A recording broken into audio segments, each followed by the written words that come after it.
Welcome to the Woodpreneur podcast, the number one podcast for the business and marketing side of the lumber, woodworking, hardwood flooring, and sawmill industry. I'm your host, Steve from Acres of Timber. Each week, we feature various wood business owners and entrepreneurs from around the globe. We share their stories, paths, insights so that you can network, learn, and grow your own wood business. Thank you so much for listening. Now enjoy the episode.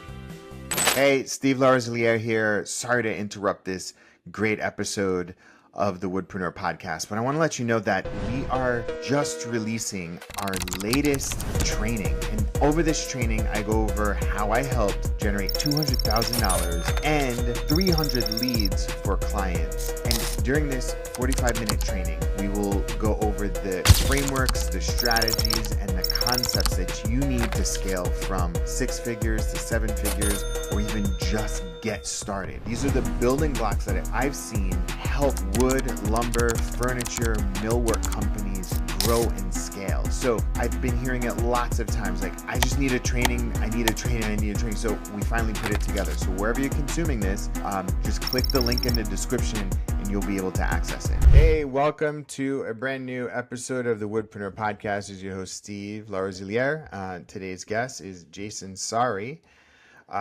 from Ucluelet, British Columbia. How you doing? Thank you, Jason. Hi, I'm good. Thank you. Hey, why don't you tell everybody about your business? What do you do? Well, I'm a carpenter, simply put. Been in construction since 1995, so almost 30 years.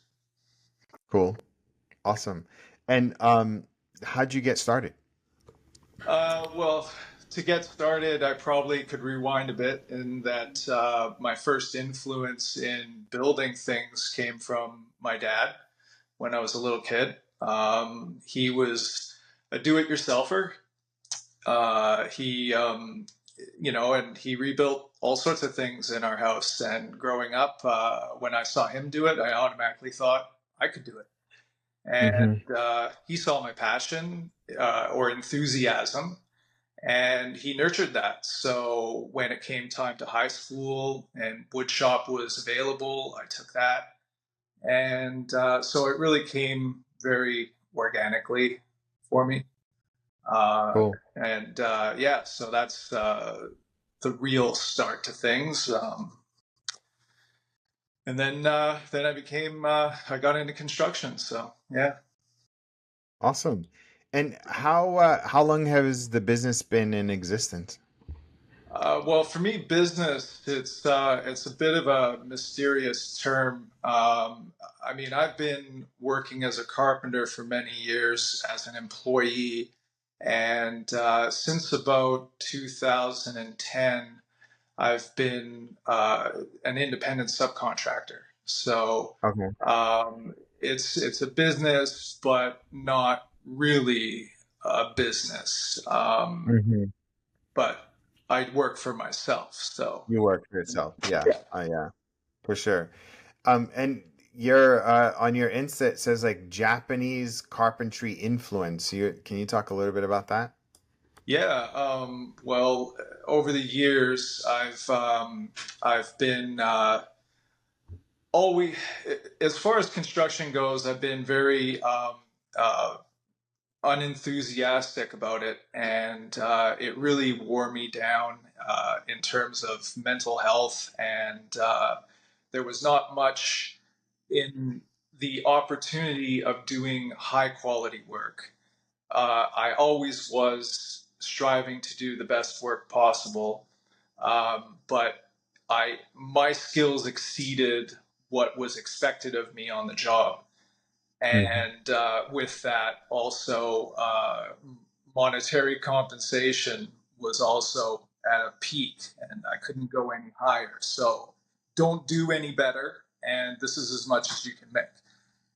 Yeah. And throughout life, to talk about my dad again, he was always my biggest fan. He saw my potential, and all during the time where I would try to avoid it, he stayed supporting me and pushing me to do something to develop this potential he saw in me. So when he passed away in 2018, I had a bit of a life check, and really had to have a deep think about, what I wanted to do with the rest of my life. And I wasn't happy, but I knew that I had an opportunity to be happy, and I should think about this. And I always had an enthusiasm for Japan. It's really hard for me to pinpoint, but I always admired the skill behind temple carpentry, uh, and, and just the overall aesthetic of Japan. So the magic of the internet and Instagram and YouTube allowed me to finally look in and see what these carpenters were doing, and to see temple carpentry work by Miyadaiku. That's a temple carpenter. That really inspired me, and I just finally had something to look at that would inspire me to actually copy. So Mm. that was my learning material was the internet. So from there, I just decided to start doing that, and I found an immediate joy in doing this work. So That's awesome. yeah. That's awesome. And how have you brought that to some of your client projects that you've worked on? Well, that so I basically am on year four of real Japanese techniques, and I've always had that aesthetic that I would bring to the quality of my work. But in the last 4 years, I have done projects for people where there were more explicit details that are Japanese, and it's come rather organically. The enthusiasm that I have for it, I share with the client, and Mm. so far, it's always been met with a lot of enthusiasm and appreciation. So yeah, it's been fun. Cool. What's been your most profitable projects so far in your business? Oh, Like the types of work and builds that you've done. well, I mean, profit is a bit of an elusive term for me. I work hard to complete the project, and I predominantly work on an hourly rate, but I would also do a contract if the client really wanted it. Um, but yeah, that's hard to pinpoint. I mean, the last project I completed was certainly the most um,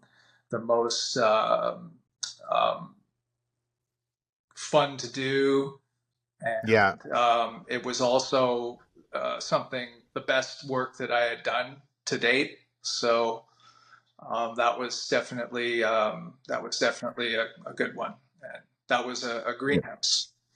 A greenhouse. Cool. Very cool. What's been the most challenging aspect of what you do?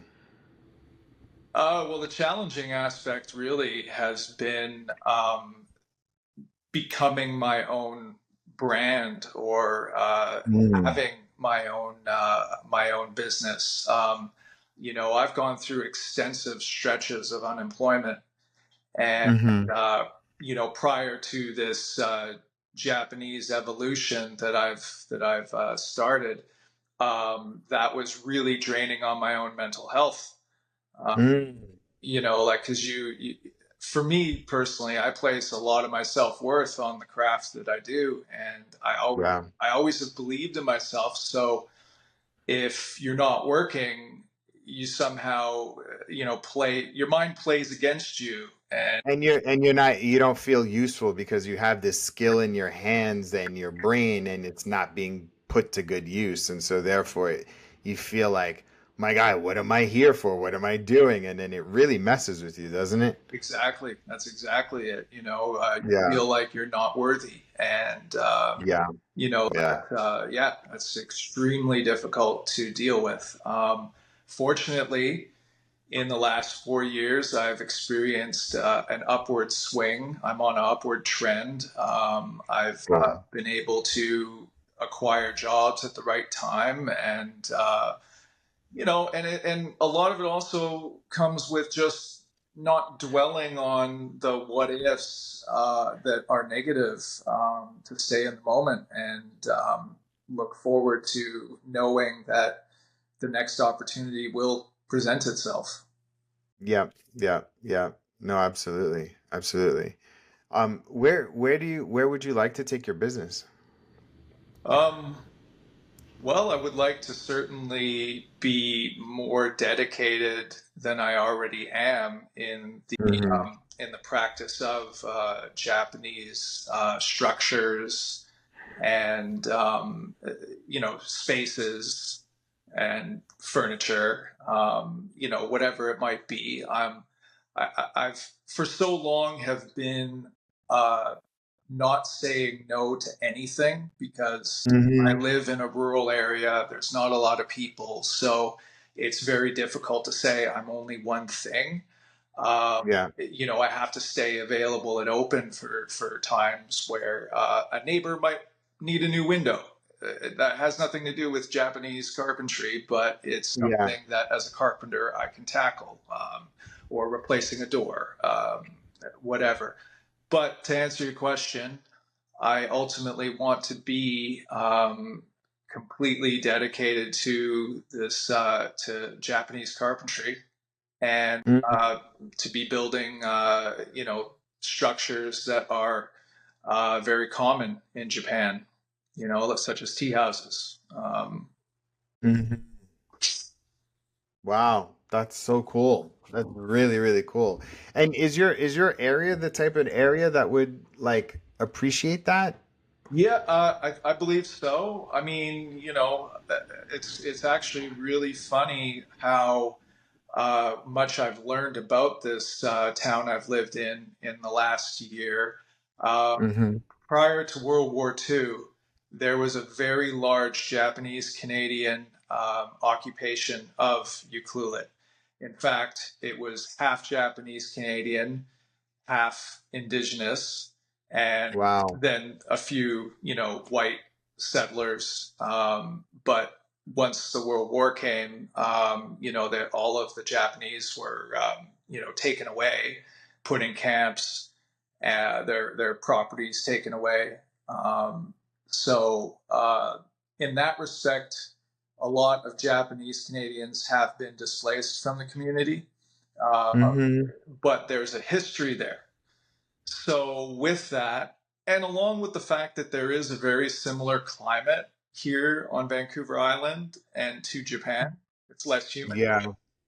There's an element of similarity there, and I think that overall the aesthetic of Japan is something very pleasing to a lot of people, even if you aren't explicitly interested in it. Yeah. No, absolutely. Yeah, I'm I'm appreciative of the what I mean, what do you love about like what was the thing that do you remember that thing that really drew you in? Like, because you said before that you were struggling financially and with unemployment. Like, what was it about the Japanese culture that really drew you, the Japanese carpentry that drew you in? Um, first off, simply put, when you look at a picture of a temple or a shrine and you see how intricate the beam assembly is that supports the roof above, that is majestic, and it's undeniable when you look at that and appreciate the quality and the complexity. But on a lesser scale, the aesthetic of the simple house, the Kaminka house, and how it uses materials that blend with nature. There's an extensive use of natural beams or their natural curves. Um, Yeah. so that part is aesthetically pleasing. The use of all sorts of materials that blend in with nature, as opposed to obliterating nature to put this synthetic house down. Yeah. Uh, Yeah. Yeah. so that's always been something that I really appreciated, and the Japanese garden. Um, For sure. Yeah. Have you so and in your sort of, normal Western uh carpentry, like what kind of stuff are people hiring you to build, like normally? Decks, sheds,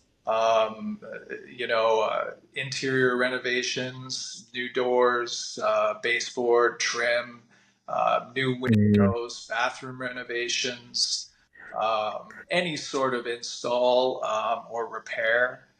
Um, yeah, anything from concrete to roofing. Yeah, yeah. And you have a team underneath you that you could pull together to pull that stuff, or are you mainly doing that yourself? No, I'm a one man gang. Wow. Wow. So you could do a lot. I I mean, for folks that know, like I'm big on like giving advice and that sort of stuff, but I have ideas. But tell me what this is a part of the podcast where I give you any marketing or business advice. Tell me what you're challenged with, or how can I help you? Well, been thinking about that, and it's the one thing that I've been ultra focused on and in control of is my craft and what I do with my hands.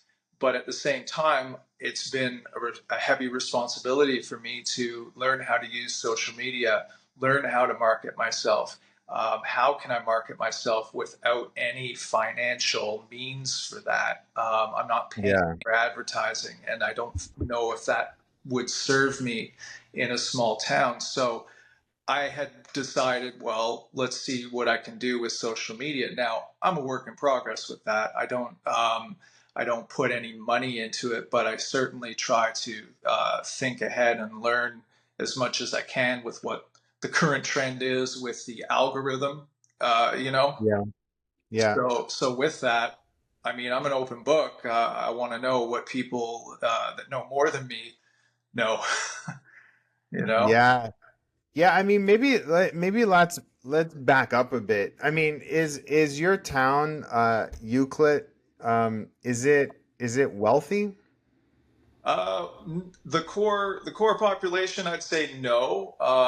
We're definitely property rich, but as far as the locals go, it's a fishing town. It used to be a logging town.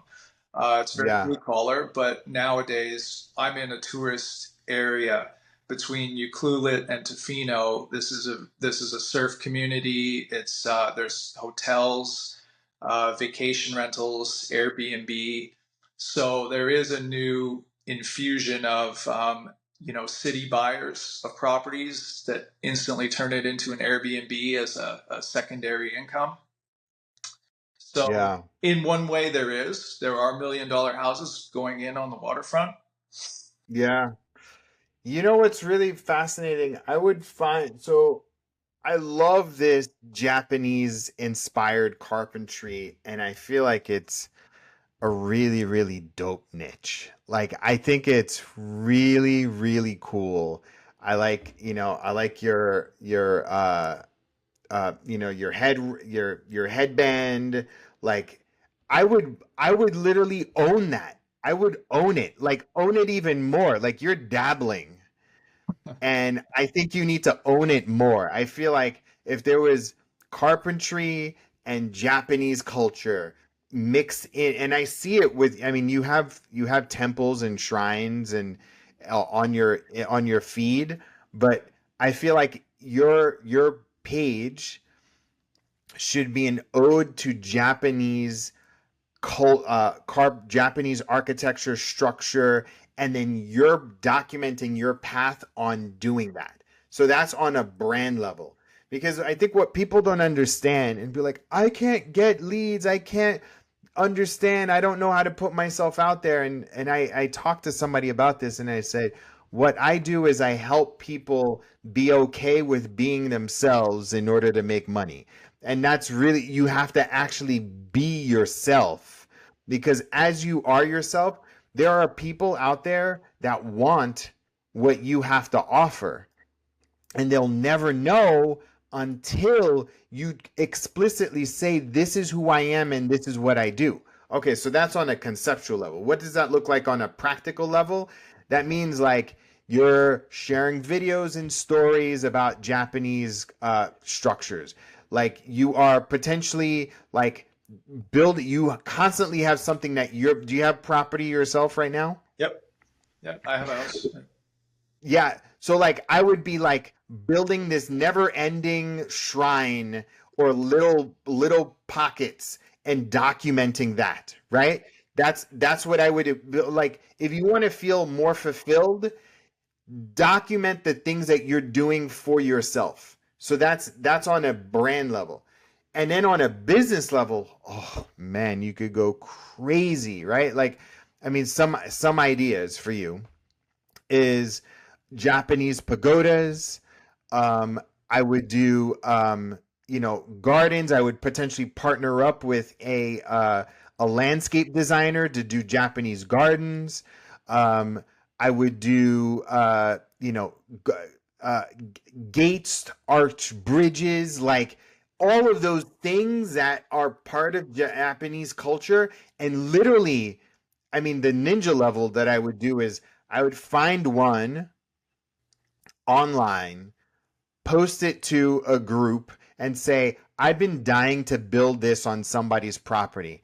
Does somebody have the space to do this? I want to document it, and I want to document the build of this, and I want you to, we'll work out a good deal, but it will be way cheaper. And then you say, I want to do this for 3 people. And then whatever an arch bridge or a torii gate or a pagoda or whatever these things are, and then you can actually build a storyline behind it. So what are the wooden bridges? What do they signify? What do torii gates? What do pagodas? What do greenhouses? What do they signify? And then you and you can potentially partner with an interior designer, a decorator. I would literally find these people that are down with your aesthetic and build a whole entire product around this. Dude, you're sitting on like a crazy gold mine. Appreciate everything that you're You, saying because you have to find the people that are down with this. Somebody has $1 million house that they want some cool shit that nobody else in their neighborhood or in their town has, period. That's what you offer. Anybody could build a trellis or a walking bridge, or anybody could, but who can do Japanese style? And then the next level, you want to hear the next level? sure. The next level is uh, as you go in on this, like if you truly wanted to, I'd be like I'd rebrand and create an actual company that this is its name. Like this is what you do. Like keep the money in flowing in, but then you have this product line that you're building and you're working with designers and other people. You are the specialist in Japanese carpentry and structures in your area. Period. Dude, if you're the only person that does that, and like take some of your profits, stash it, right? Take some of your profits, stash it, because you know what you're going to do next? You're going to buy a plane ticket and go to Japan and study with some Japanese carpenters there for like 2 weeks, and you're going to build something with them and document the whole thing. And then that's going to be part of your story. That's what I would do. Yeah, well, a lot of what you said has already happened, and Awesome. also a lot of what you said is, in fact, everything that you said has already been in my mind. So we're on the absolute same page here.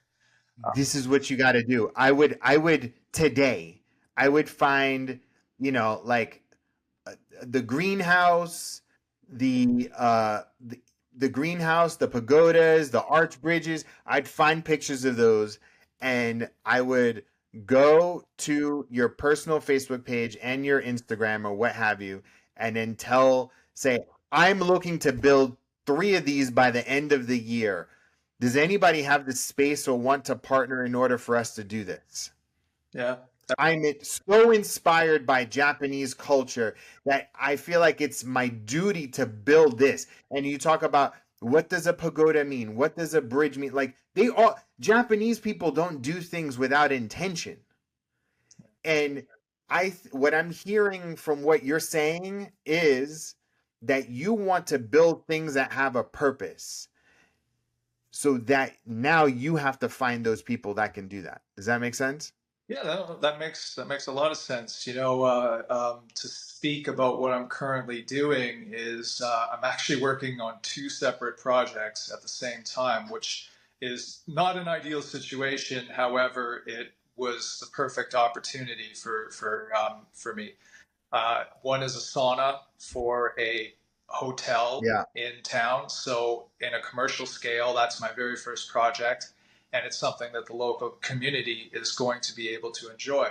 On the other yeah, hand, I'm building a deck for a neighbor, and that is also using, dominantly Japanese joinery and working for single clients has always been my thing, and I've developed that. To what you said about the meaning behind certain things, the practicality of it, yeah. and of course the aesthetic effect that it produces is met with Sure.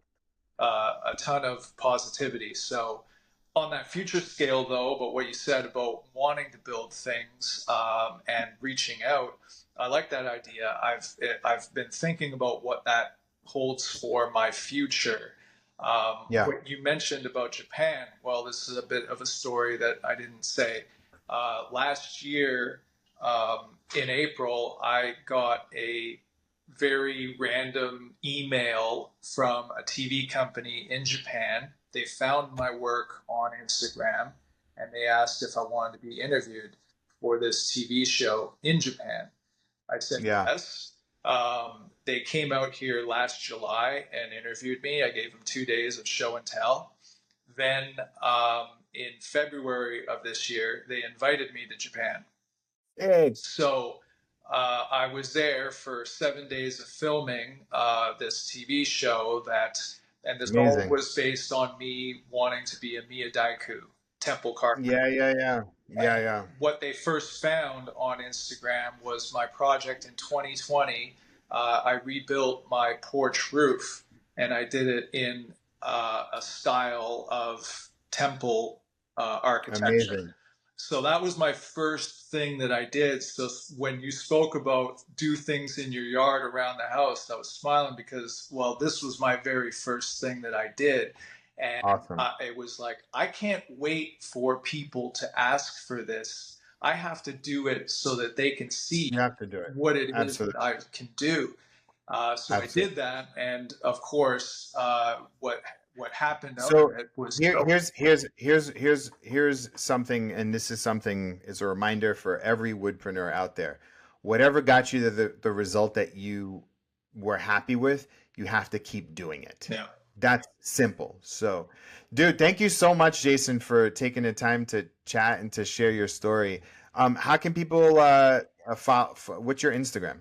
Instagram is built by Saari. That's Saari. I have a Facebook page called Jason Saari Carpentry, but I post a lot more on Instagram. So if you follow me there, built by Saari, yeah, you'll see what I'm up to on a daily basis.